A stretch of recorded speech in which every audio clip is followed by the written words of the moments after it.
And we're live. Welcome everyone to another episode of FPL Focal. Hope you're all doing well. Game week 31 has just concluded with a pretty underwhelming 0-0 draw between who played tonight, Brighton and Everton. But it was a pretty solid game week 31 overall. I finished on 69 points, so off the back of the wildcard, very happy with that.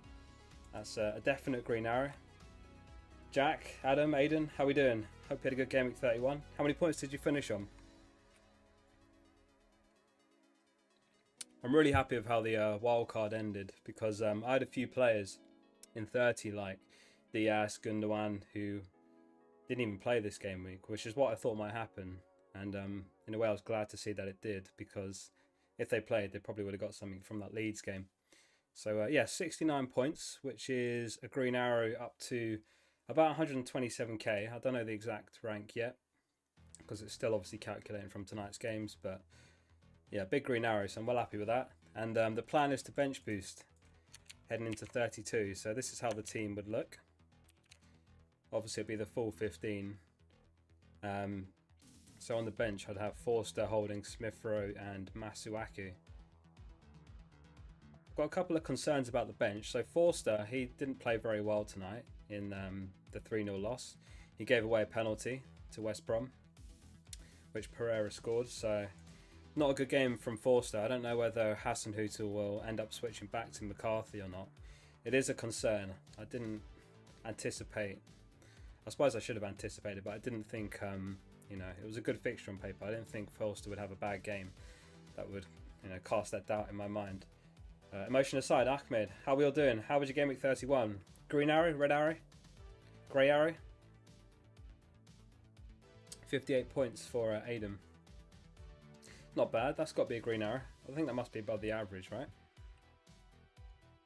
Live FPL doesn't even load right now because there's so many people probably trying to get on it. So the overall average is 43. 42.5 after factoring hits. So definite green arrow for Adam. Yeah, thanks for tuning in, everyone. Got loads to get through in this one. We've got the news roundup. We've got an update on the Premier League's Players Minileague, something we've not looked at for a couple of weeks. We've got the scout pick results. We've got the XG Overachievers, Underachievers. We've got the Kings of the Gameweek update, the most transferred in and out, heading into 32. Likewise, we've got the expected points for all players heading into 32. We'll have a look at the fixture ticker, potential double game weeks in 35, blanks in 36, and loads more. Appreciate you all being here. 70 points from Ahmed with no wildcard. Yeah, that's massive. That's a massive score. Got to be flying up the ranks for that. 69 for Jack and Adam as well. Okay, some good scores. I don't think Monkey Man's here, but I think he has regained the top spot in the FPL Focal Mini League. If anyone's not in the Mini League, there's a link in the description to join. Aiden says, considering Bowen this week for Neto. Yeah, so let's get onto the news roundup because it does include Neto. Really, really unfortunate game week for the Neto owners. Vigard, how we doing, mate? You'll have to tell me if it's Vigard or Vegard. I might have been saying it wrong this whole time. And I know you've been a long time viewer, Vigard. How was your game week 31?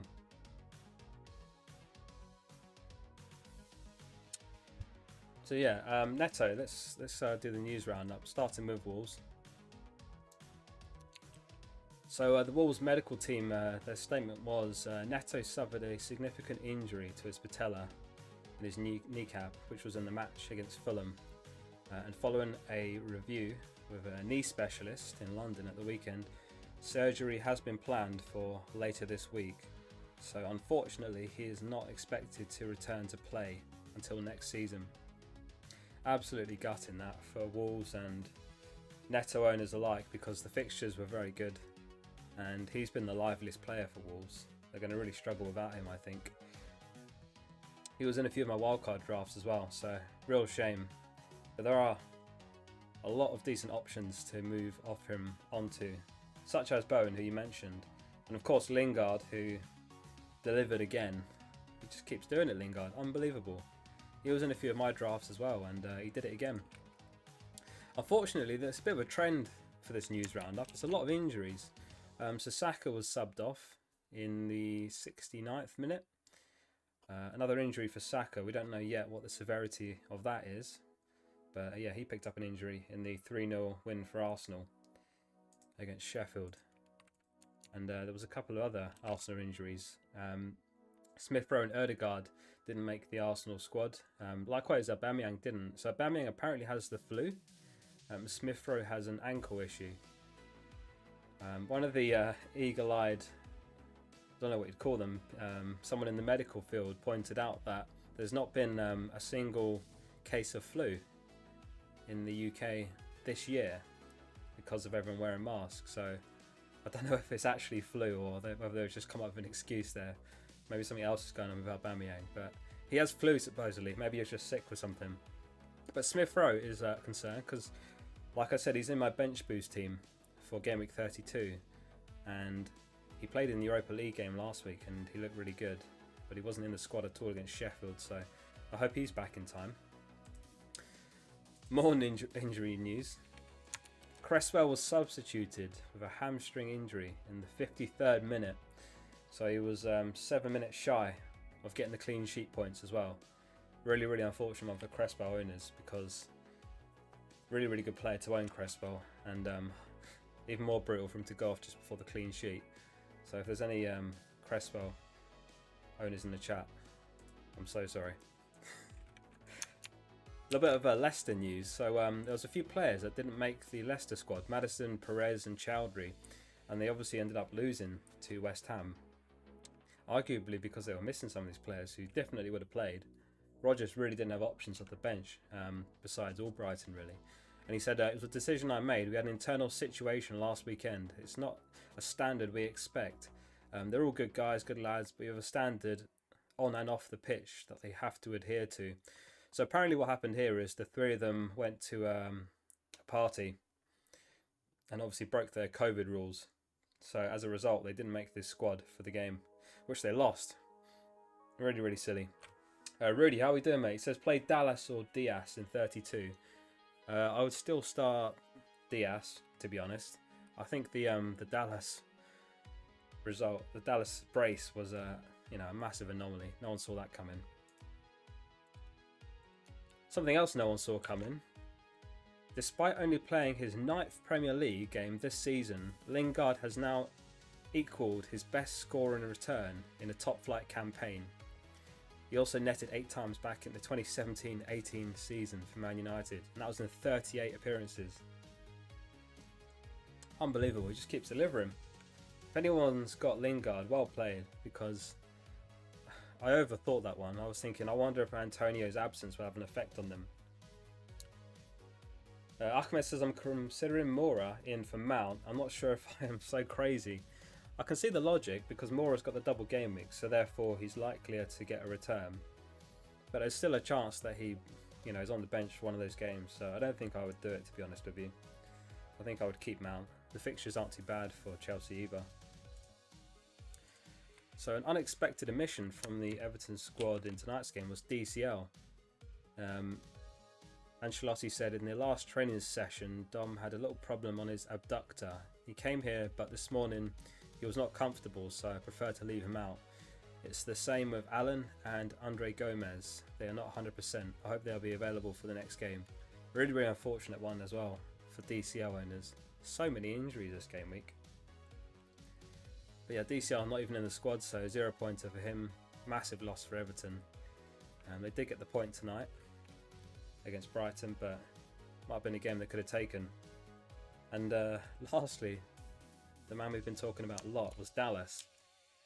Crazy stat here, 41% of the top 10k owned Dallas. However, 39% of the top 10k benched him. So only 2% of those owners in the top 10k actually started Dallas and got his 17 pointer. I imagine some of them got him off the bench, but I know there's a lot of managers out there who had Dallas last on their bench and didn't make it into their starting 11. If you put him first on your bench, second on your bench, then I think more likely than not he probably made it into your team because there was a lot of unexpected players missing out this game week. And Dallas actually tweeted about it. He said, I've seen something about being benched in FPL quite a lot at the weekend because we were away at Man City. And then he said, well done to those who kept me in. I'm sure they're buzzing. Don't bench me again. So maybe he's talking to you there, Rudy, saying don't bench him again. I still think I'd be tempted to bench him. I think they've got Liverpool in 32. Is that right? I know it's a tough game for Leeds. Yeah, they've got Liverpool on Monday. I think he's actually the highest scoring defender in the game now, remarkably. So he was a real bargain for 4.5 at the start of the season.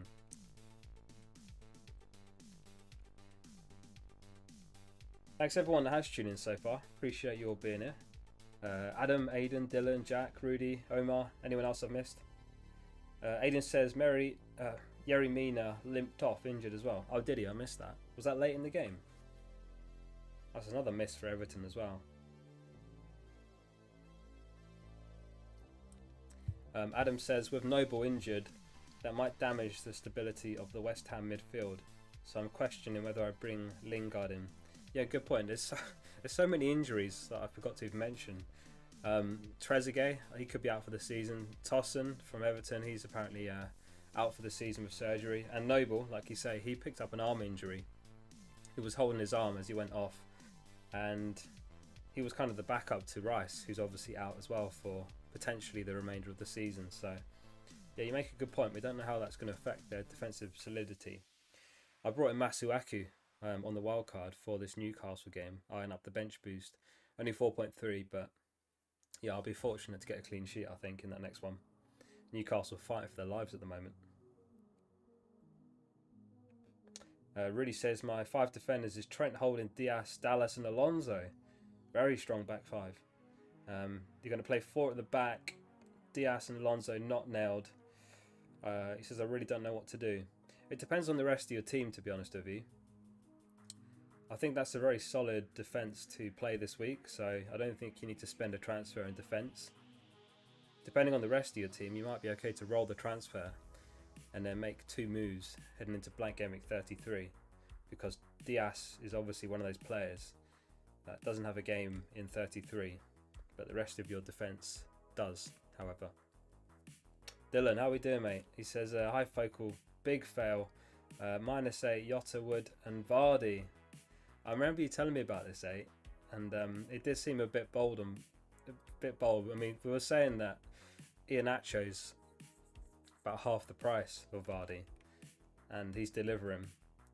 So it was difficult to recommend Vardy, considering, you know. And Iheanacho got another brace and picked up the 3 bonus. So he's on is that 7 goals in his last 5. Absolute no-brainer for a wild card, or if you've got a player like Antonio that you're looking to move on in your strikers. Jack says if Noble does miss the next game, Ben Johnson will play defensive mid. Yeah, that's right. Johnson came on. I didn't know he could play there, actually. He came on late in the game and on for a Noble and filled in defensive mid, but I didn't actually know he could play there. Seems to be quite a flexible player. I've seen him play left back and right back this season, and in both wing backs. In fact, he scored one early this season. I think he's only 4 mil, but not a consistent starter for West Ham. Maybe not the end of the world. I don't know how good he is in defensive mid. Dylan says, I feel Pep learned that he has to play Diaz after that Leeds game. Yeah, I think Diaz plays next one. I really do. The title's not totally wrapped up for City yet. I mean, they are quite far in front. They are 9 in front, is that right? No, 11 in front, but United have got a game in hand. You know, crazier things have happened. You look at Liverpool, they won 1 game, didn't they, in like the last 7 home games? Or they lost something like 6 in a row. So, you know, it's not totally out of the question. And I think you're right, Pep's not going to take any chances. I fully expect Diaz to start next one. And then Stones or Laporte to join him. Anyway, let's have a look at the Premier League Players Minileague. Is the music loud enough, by the way? I seem to always get the volume wrong on the music. I've listened back to some past streams, and sometimes you can't hear it at all. Sometimes it's like overbearing. I've turned up a little bit. How's that? Hopefully that's about the right volume. Anyway, this is the Premier Players Mini League. James Justin having the absolute season of a lifetime. He's actually even higher than this shows now because it's not updated. Very interesting. He's broken into the top 3k. He used his wildcard in Game Week 31, Justin, and this is his wildcard squad. So he's got himself in his wildcard team. And I wish I'd copied his moves earlier in the season, because his starting 11 this game week was identical to mine, or I should say mine was identical to his, except I had Cody instead of Justin. Maybe he's just doing it for the banter with Justin picking himself, but he's got Vidra coming off his bench, so that's another 7 points. So he's currently 2,492nd, but he's got Vidra coming off his bench as well. So well played, Justin. Very, very wildcard template team that. Who do you guys think is the biggest XG overachiever this game week? Want to think about. Biggest XG overachiever. We'll have a look at who that was in a minute. You might be able to guess it. There was one player who massively overperformed his XG. But before we look at that, this is the scout selection. 431, this is who they had. So they had Pope, Trent, Digne, Saiz, Bruno, Mount, Jota, Lingard, Kane captain, Aguero and Iheanacho. Can anyone guess how many points the scout got? I just realised now, I don't think I even put the actual total they got on the graphic, so let me just work it out now while you take your guesses. I had to make this like 2 minutes before going live because of the obviously they had Digne who kept the clean sheet. Okay, I've got the total. I've totaled it up. Yes, this was the scout selection for 31. Interesting. Vigard and Jack reckons Lingard at most outperformed his XG. Dylan Aiden says Dallas did. Interesting. We'll have a look at that after we see the scout pick results. Adam says 58 points for the scout. Vigard says 60 points for the scout.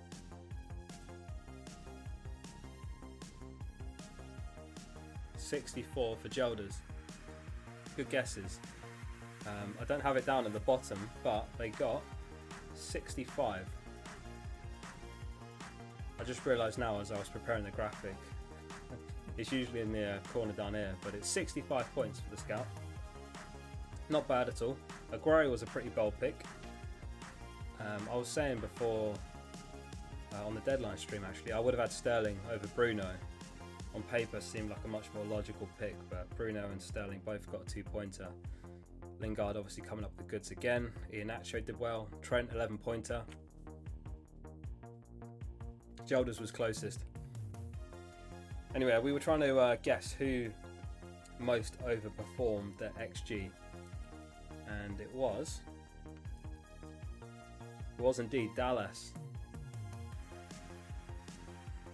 followed by Lingard. Good guesses. Yeah, so Dallas, he had an XG of 0.13 against City, and he obviously got a brace, so he overperformed it by 1.87.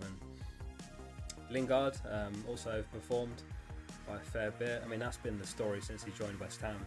Iheanacho continuing to put up good numbers. Lacazette got a brace against Sheffield.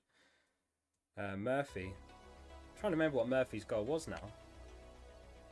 He had an XG of 0.05. Can anyone remember what Murphy's goal was? I watched the game, but I can't remember what it was now. I mean, it wasn't the most enticing fixture on paper. Burnley versus Newcastle, the first game yesterday that was.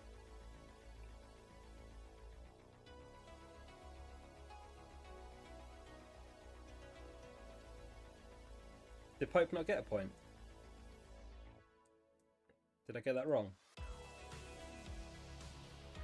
Oh yeah, you're dead right. So Gelders actually got it dead on. I'll have to update the graphic afterwards. Yeah, it was 64 because Pope didn't get a point. It was Peacock Farrell who played. This is what happens when I'm rushing to complete the graphic before going live. Yeah, so Gelders, you got it spot on. It was 64 because Pope was out injured. Another injury that I forgot to mention. There were so many injuries this game week. Can you guys guess who was the biggest underperformer of their XG? It might be a hard one actually. Biggest underperformer of their XG.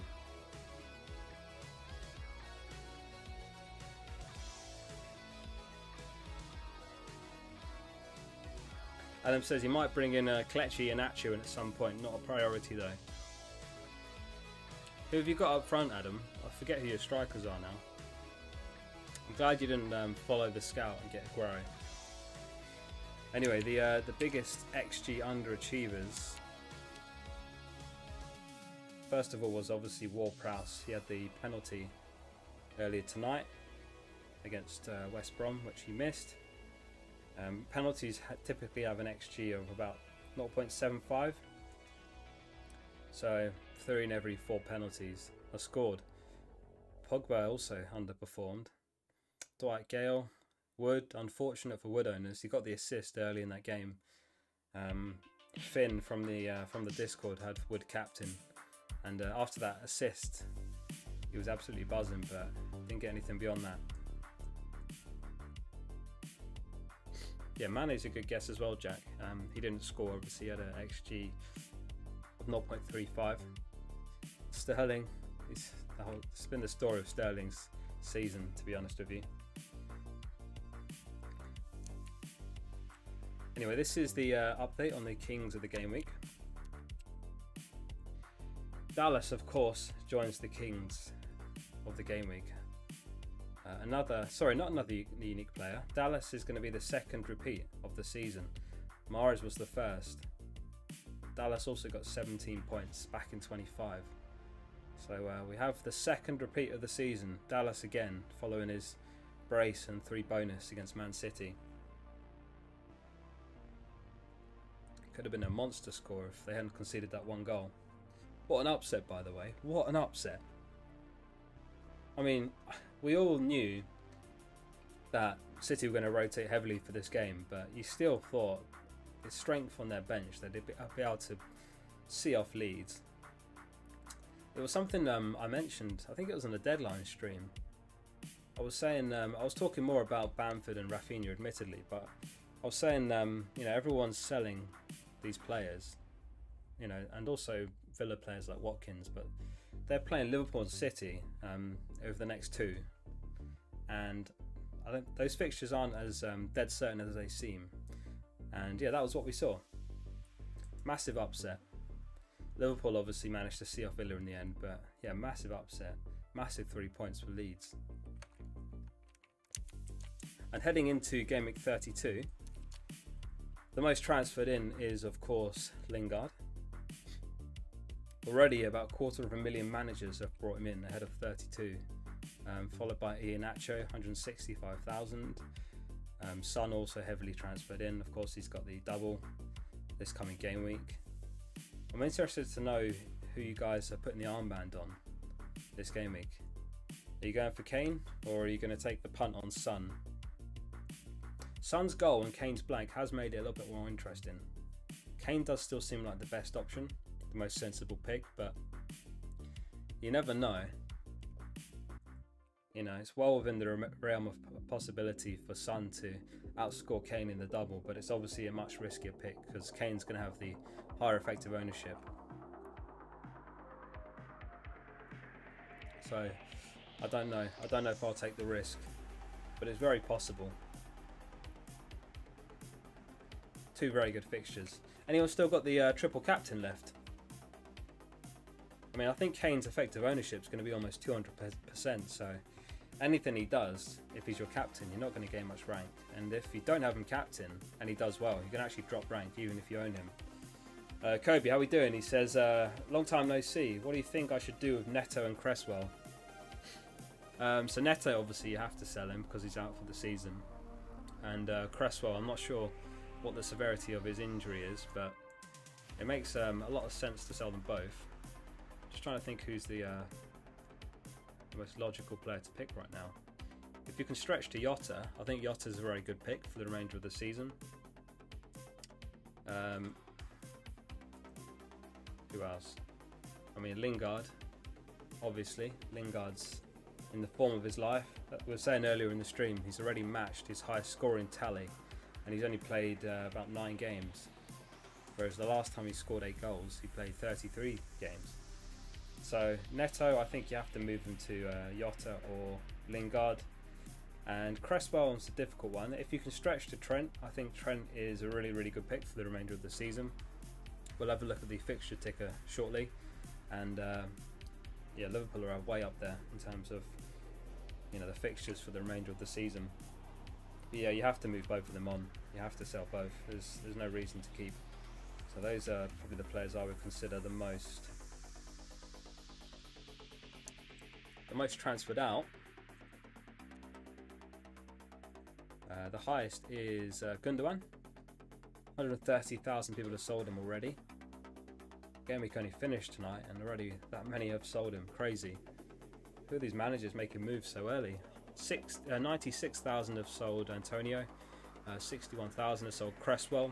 I'm sure that'll be yourself, Kobe. I mean, there's no real reason to wait until the Champions League or Europa League fixtures are over, particularly with Neto, because he's out for the season. Either way you're going to sell him, but depending on when the price changes are going to happen and if you're going to be damaged by those, it might be worthwhile to just make the moves early. So what else do we have here? So we were talking about the fixture ticker. So this is the fixture ticker from 32 all the way till the end of the season. The top of the ticker is Spurs. So I feel that although they've got the blank in 33, if you're able to navigate that blank, it's worth holding on to them, because 34 and 35, they've got Sheffield and Leeds, which are two very, very strong fixtures.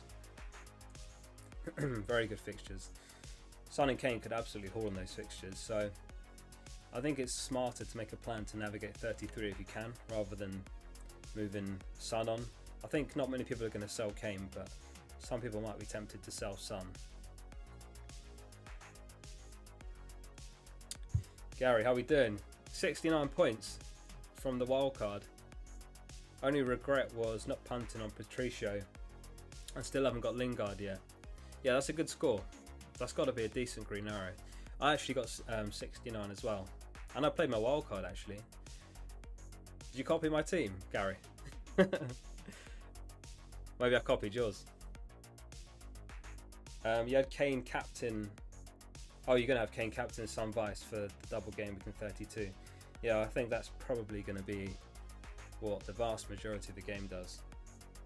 Son, like I say, Son could easily outscore Kane. It's very possible, but it's very risky, I think, because of the effective ownership. I think honestly his effective ownership is going to be like 180%. Might be the highest we've seen all season. Jack says, what are people doing? Selling Rafinha. I know, they're out of their mind. Oh, we got Kepa in the chat. Says people didn't captain me. Angry face. I know. And I had Mendy Kepa, and he didn't keep a clean sheet for me. So if you've got any inside info, if you're going to be, starting next game, let us know. Aiden says the update on Mina is out now. What's the update? Is he injured?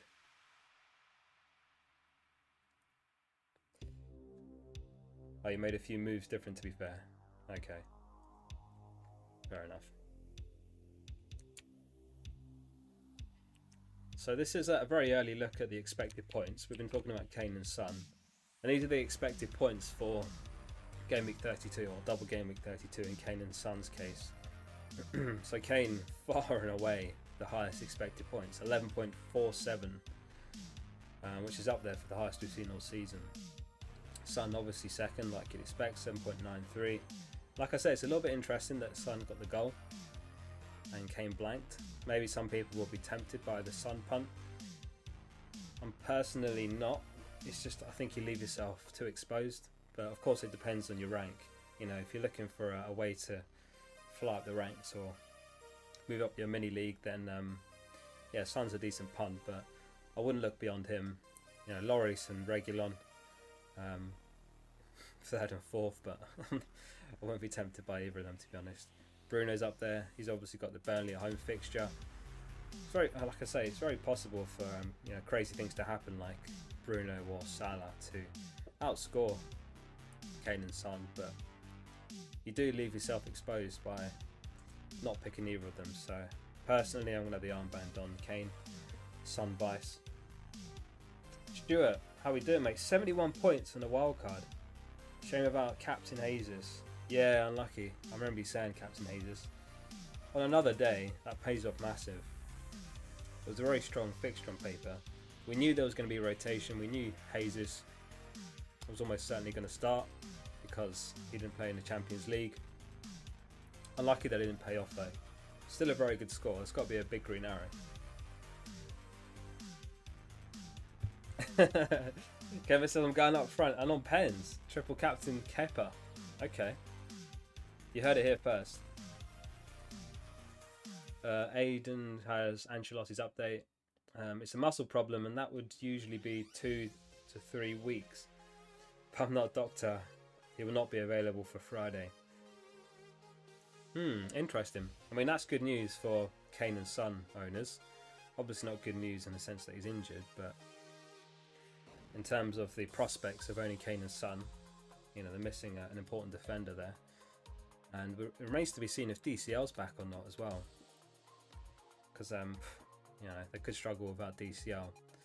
And maybe there's, you know, maybe there's some logic to taking a punt on the likes of Loris or Reguilon.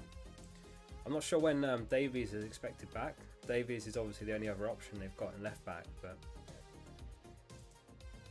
just checking when he's expected to be back. Davies, Ben Dinnery says potential return of the 21st. So I think that's the second game with a double. Southampton. Kobe got 59 points. Decent, that's a good score. Captain Chris Wood. Well, at least he got the assist, yeah. Could have been worse. Very bold captaincy, that one. So there's a couple of fixtures on the subject of Everton that are yet to be rearranged. So Aston Villa versus Everton is one of those. And Southampton and Crystal Palace is the other one. So both of these sides are going to have a definite double game week later in the season. We don't know exactly when that will be yet, which game week it will fall in. But Ben Crellin speculates that it could fall in 35. And he also speculates that we could have some additional double game weeks in 35 because the Premier League are going to be moving some of the fixtures around to have an extra, or to allow every team to play a home game with fans. So this is one of the possible outcomes of that. So you are here heading into 32, and of course Tottenham have got the double, Everton and Southampton, Crystal Palace blank. 33, Fulham, City, Southampton and Tottenham blank. That's confirmed already. And then all these here in orange are basically, or yellow, are potential double game weeks. And this is just one of many potential outcomes, and it depends on the FA Cup results as well.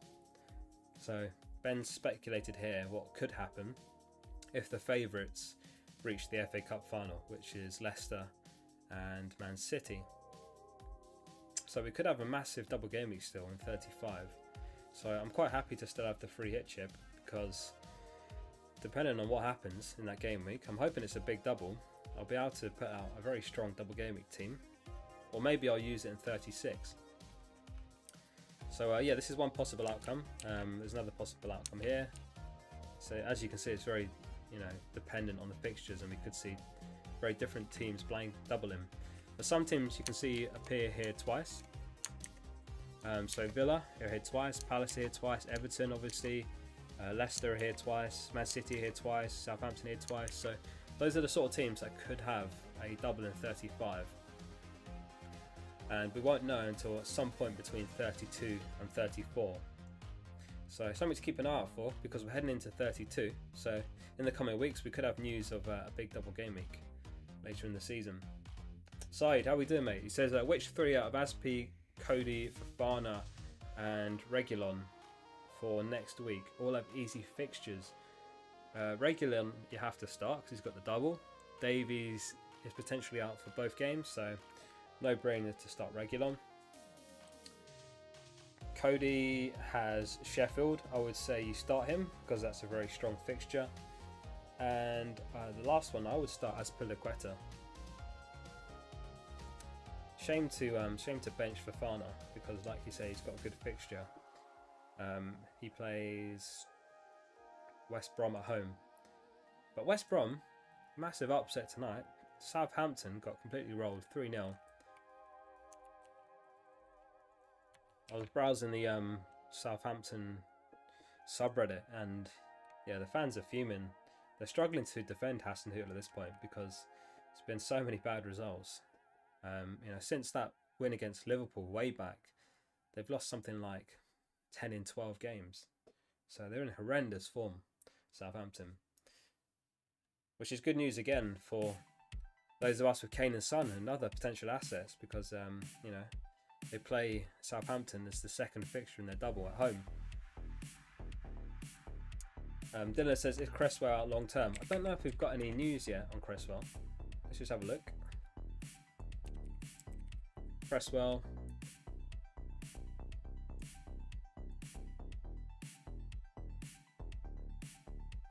Nothing yet. I don't think we've had any concrete news from Moyes or the medical team yet, so not sure. But it didn't look great. I think he might miss out next game week. It didn't look like the sort of injury where, I think it was a muscular injury, not the sort where you come off and then you're suddenly fine, you know, less than a week later. Yeah, Gelders says no news yet, but it was his hamstring. So it's usually 4 to 6 weeks minimum. Adam says Hassan Hoot will cry when he beat Liverpool, so he's unsackable. Seems like a lifetime ago, that win. Crazy. It looked like a turning point in Southampton's season, but it's gone the complete opposite way since then. Who do you guys think is going to finish top 6 this season? West Ham, obviously, they've snuck in there with another win. Big win against Leicester. Up to 4th. Incredible. Do you think they stay there, or do you think Chelsea or Liverpool hit form for the remainder of the season and sneak in there? As it stands as well, Tottenham are just behind Liverpool here. Tottenham are 3 points behind Liverpool. Everton are a single point behind Tottenham. But Everton have that game in hand, obviously, as we're just talking about. They've got the game in hand, yet to be rearranged. Arsenal are 3 points behind Everton, but don't have a game in hand. Top 4 race is going to be very interesting. You would say top 2 is wrapped up, so there's probably 5 or 6 teams fighting for those other 2 spots. Adam reckons West Ham will drop off. They'll feel the effects of their injuries. Yeah, I mean, Moyes has done an incredible job considering. Antonio's been in and out this season. They did have Haller, and then they sold him. And people were worried, you know, because basically Antonio was their only option. But we've seen Bowen do well in Antonio's absence, so we'll have to see if that carries on or not. Stuart reckons City to bottle the league. I don't know, I don't see it. I mean, like we were saying, they are 11 points ahead, but United have got a game in hand, so that could be 8 points ahead. Very, very big gap still. But crazier things have happened. You know, like we said, Liverpool lost, was it 6 or 7 games in a row at home? So you never know.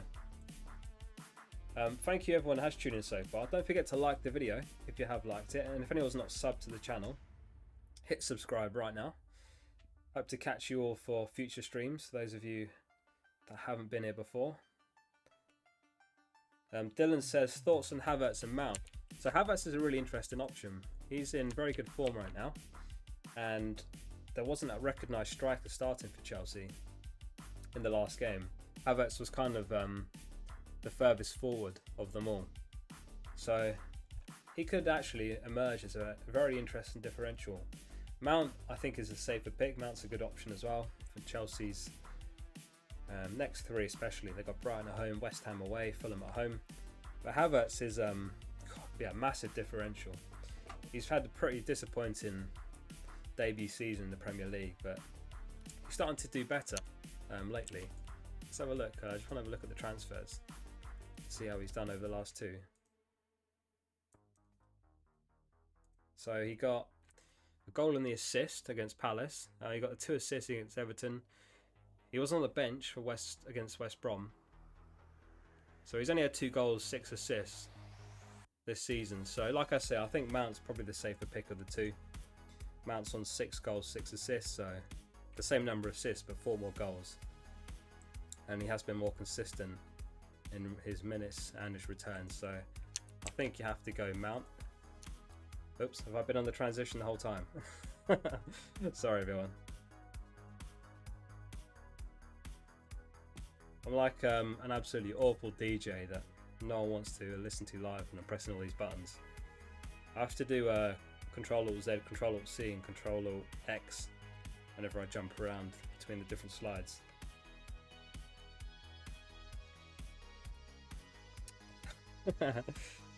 Adam says, I was under the impression West Ham didn't have many fans. There's only West Ham fans in the chat.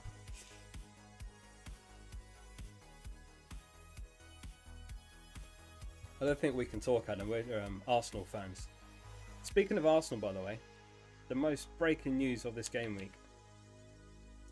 For better or worse, Teddy has no say in being an Arsenal fan, and he's now got his own scarf, his own Arsenal scarf. I got a friend who makes these, so she knitted one for him.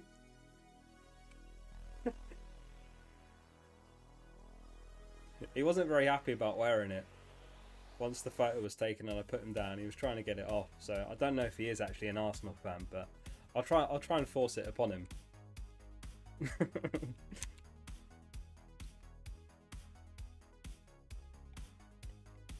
Kobe says, thoughts on Pulisic, looking good lately. Yeah, Pulisic's another one. It's difficult to say if these players are going to get consistent minutes. They've got a lot of options. Chelsea. I just don't know whether Pulisic and Havertz are going to get the minutes you want them to. They're obviously still in the Champions League. They're still in the FA Cup. So I don't know if it's worth punting on the likes of Pulisic and Havertz. Mount seems the safest of the lot, but even he's been rotated. Teddy couldn't make this stream, unfortunately. He's asleep on my bed. Looking very comfortable. D, how we doing? Glad you can make the stream. He said, what would be your suggestion for Neto's replacement under 7.4? I already have Lingard, Jota, Son and Salah. Do you think Podence is capable to do something with so many injuries in Wolves? No, Podence I would avoid.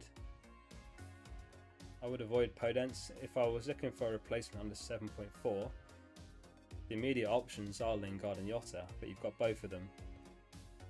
Who have you got up front?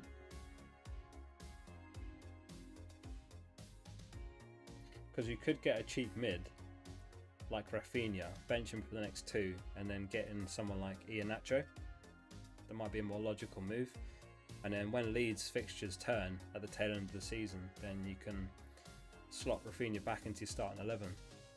I mean, Rafinha is very capable of getting results over the next two. So this is the fixture ticker. So they've got Liverpool and Man United, both of them at home, and then they've got Brighton away, and Tottenham at home.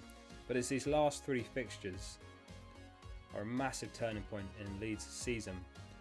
I think they'll finish the season strong, and I think it could be a very good time to jump on Rafinha and Bamford, and of course Dallas. They play Burnley, Southampton and West Brom. You would think by then Burnley and Southampton will be safe from relegation, so they'll have nothing to play for. Arguably Leeds won't either, but could be three very, very good games for Leeds. And I think at this point in the season you want to be planning well ahead, because there's not many game weeks left.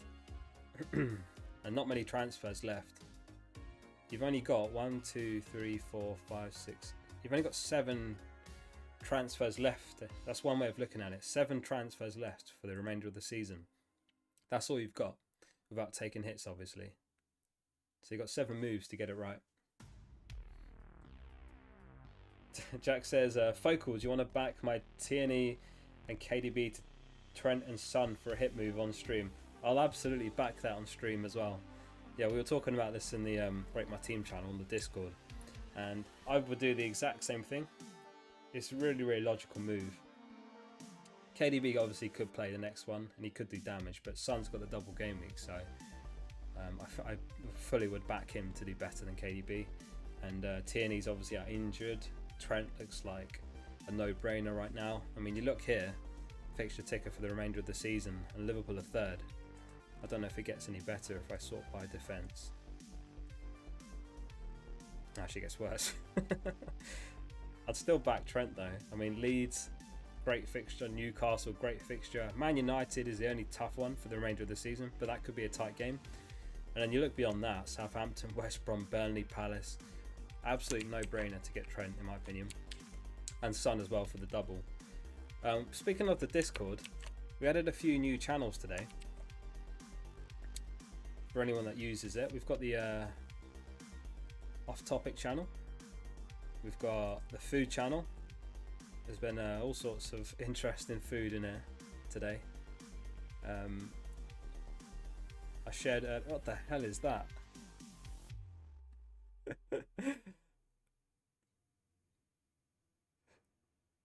so the stream's gone a bit off topic as well. I haven't seen all of these. I hope there's nothing I can't show on air. Oh, okay, that's I was trying to, it must be way up. Here it is. Okay, so I made some homemade fudge a while back. This is how it came out. And this was the label I made. Oscar and Ted's Homemade Fudge. But some other new channels. We've got the gaming channel, music channel. This is a really good one. If you're looking for something to complement FPL, we've got this FUT channel. FUT that is, I have to be careful with that one. And it's kind of like Ultimate Team, but it's completely free to play. And you make your team, you just do SG claim, and it gives you a player. Boom. And you can do SG help if you want to have assistance on how to play. Completely free, that's on our Discord, link in the description if anyone wants to play that. D says, my current squad is Mendy, Leno, Castagna, Cody, Phillips, Azpilicueta, Cedric, you got Vardy, Kane and Bamford. Mid, like I said, Salah, Lingard and Neto. So what was the question, who to sell Neto for? And I assume you've got one free transfer or two. So this game week you would start Castagna, Cody, Azpilicueta. You'd start Phillips, you start Vardy, you start Kane, you start Bamford. You might be okay to roll the transfer if I'm honest. Just trying to work out if I've counted it right. So 1, 2, 3, 4, 5, 6, 7, 8, 9, 10, 11. I think you're honestly okay to roll the transfer. You've got Kane and Son, so you're okay for the double. And then I'd probably make 2 moves next game week. That's probably what I would do. I mean, you could do Bamford to Iheanacho. That's kind of a more pressing transfer because Neto's okay on your bench. Babel, how we doing, mate? How was your game week 31? Yeah, the fudge was good, Stuart. That was a Christmas present for my mum. Homemade fudge. I think she liked the label more than the fudge itself, but it tasted good. I didn't realise how easy fudge was to make. It's just sugar, butter and cream, and you just boil it for an hour in a saucepan. Kobe says, thoughts on doing Neto to Pogba as a differential? I'm not sure about Pogba. I think that's a stretch too far. If anything, I'd be tempted by Greenwood as a differential in that Man United midfield. He's really hitting some form right now. Martial's out for the remainder of the season. Cavani can't play week in, week out. So I would expect Greenwood to play in the Burnley fixture. Yeah, I'm not convinced by Pogba. I mean, we were looking at the XG underachievers, and Pogba was the second worst underachiever for his XG. He had an expected goal of 0.77, so you know you'd fully expect him to score with those numbers because elite players often outperform their XG. But he failed to score despite that, and yeah, I think that's a stretch too far, if I'm honest. Greenwood's an interesting one. I think he's probably even cheaper as well. I think he's 7 mil. Anyway, I think I've rambled long enough. We've covered everything that I prepared for the stream. It's been a good stream as always. We are going to call it a night there. I really appreciate everyone tuning in for this one. Don't forget to like the video before you go. And subscribe if you're not subscribed to the channel. I'll be on the Discord post-stream. I'll add the timestamps as I always do. But for now, it's a goodbye from me. I'm just trying to make sure I find the right outro screen. Hang on. What outro is it? I've got 4 different outros as well. It's the green one. Okay, thanks for tuning in, everyone. I really appreciate you being here as always. It's been an enjoyable one. I'll be back on Friday for a deadline stream, so keep an eye out for that. It's another Friday deadline. Deadline is 8 o'clock, so I'll be live at 6:30. Thanks for tuning in, guys. See you on the next one.